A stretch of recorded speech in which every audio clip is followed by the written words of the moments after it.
4 ans après son coup d'État qu'il a porté au pouvoir en Guinée, victoire sans suspense de Mamadi Doumbouya à la tête du pays. En attendant son investiture, le 17 janvier prochain, nous recevons ce soir le porte-parole du gouvernement et ministre des Transports, Ousmane Gawal Diallo. Bonsoir. Bonsoir. Vous êtes également ancien membre de l'UFDG, de Cellou Dalein Diallo. Mamadi Doumbouya a largement gagné cette élection avec plus de 86% des voix. Peut-on se satisfaire d'une élection quand on sait que les principaux leaders d'opposition n'ont pas pu concourir? Alors effectivement, il ne faut pas avoir une lecture qui est focalisée sur les personnes. La victoire du président Mamadi Doumbouya, elle est basée sur les réalisations qui ont été engrangées pendant ces 4 années. Plus de 2000 km de voirie, une restauration de l'État, une augmentation substantielle du pouvoir d'achat, un recrutement massif, plus de 20 000 jeunes employés. C'est sur ces paramètres, une croissance économique à plus de 7%. La Guinée est sortie de la liste grise des GAFA pour la lutte contre la corruption qui est engagée. C'est sur ces paramètres-là que le président a été élu sur le travail. Vous vous sentez satisfait malgré les absences de Cellou Dalein Diallo, d'Alpha Condé? Écoutez, Cellou aurait pu être là, Alpha aurait pu être là. Je ne pense pas que voilà, cela n'aurait pas changé la réalité et le jugement de nos compatriotes qui n'est pas fait sur le choix des personnes simplement.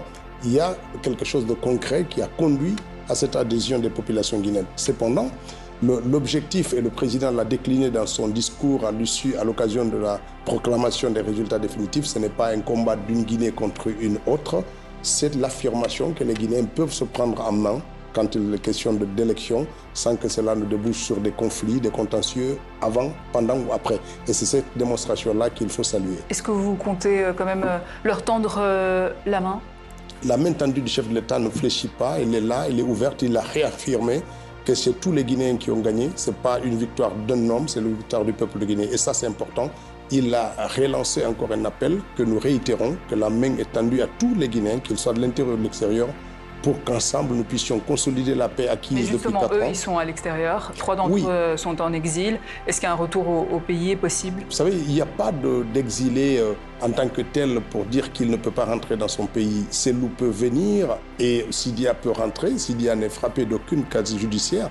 Cellou peut venir. Il n'y a aucune interdiction qui lui est faite de rentrer en Guinée. Simplement, il dit, si je viens, je dois rendre des comptes à la justice, je ne veux pas venir. Alors, on ne voit pas comment un homme qui ne veut pas rendre compte peut prétendre diriger. Mais ça, c'est un choix personnel. Mais il n'y a pas d'obstacle à ce qui rentrent dans le pays. En tout cas, ils sont à l'extérieur du pays. Des militaires ont été jugés ou mis à la retraite. Est-ce que ça ne fragilise pas votre pouvoir?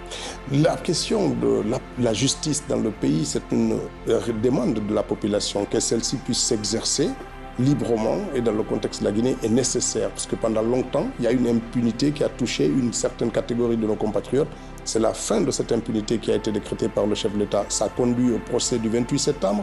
Il y a d'autres crimes qui ont été commis et les crimes économiques qui sont commis sont en cours d'être jugés. Mais après, le président de la République, compte tenu de son mandat et de ses orientations, peut décider d'accorder la clémence à qui il le souhaite, compte tenu des pouvoirs qui lui sont conférés dans ce sens-là. Mais le besoin de justice est une exigence des peuples de Guinée. Et quelles sont vos priorités alors désormais? Renforcer le schéma économique qui est là, consolider les croissances de plus de 7%, continuer à assainir l'espace économique avec une lutte renforcée contre la corruption, continuer la restauration et la modernisation de l'administration publique et renforcer la paix, l'unité et de rendre encore plus inclusif la gouvernance pour que chaque Guinéen se sente concerné.